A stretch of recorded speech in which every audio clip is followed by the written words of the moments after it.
L'association Le Mur est une association à but non lucratif qui, depuis 2007, présente 25 fois par an des artistes urbains à l'intersection de la rue Aubercamp et de la rue Saint-Maur, à côté d'une terrasse de café.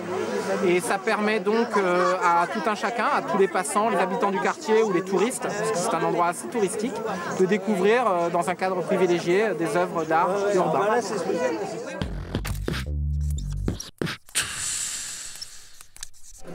L'association Le Mur essaye toujours de parler d'art urbain et non pas de street art, parce que street art c'est une appellation qui est née en 2003 et qui ne tient pas compte justement du fait qu'à Paris il y a toujours eu une scène d'art urbain assez vivace depuis le début des années 80 avec des gens comme Jérôme Ménager, Nemo et aujourd'hui Mosco et Associés qui sont actifs depuis les années 90.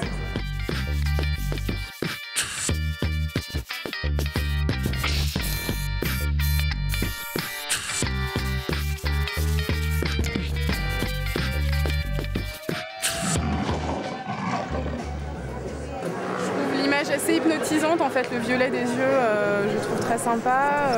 Je suis souvent le travail de Mosco et c'est vrai que j'ai été assez étonnée par cette performance que je trouve très réussie. Même si c'est pas forcément typique de l'œuvre de Mosco, parce que normalement avec l'œuvre de Gérard, c'est plutôt des œuvres, on voit les animaux entiers. Alors là c'est juste les yeux, je trouve ça, oui, ça change un peu, et c'est vachement bien. Au fur et à mesure de la progression de l'association Le Mur, vous voyez ce soir, Le Mur propose quelque chose que je qualifie d'assez exceptionnel, et ça au regard de tous les passants en plein centre-ville. Voir tous les 15 jours défiler de nouveaux artistes ou des artistes reconnus et un bel hommage au street art, à ces artistes, à leur travail qu'ils donnent quotidiennement dans les rues de Paris ou d'ailleurs. Et avec Marie, on y a passé quand même une journée.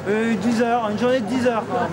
Donc, Le mur de la rue Aubercamp, c'est un petit peu un passage d'artistes urbains quasi obligés, et en tout cas fortement attendus.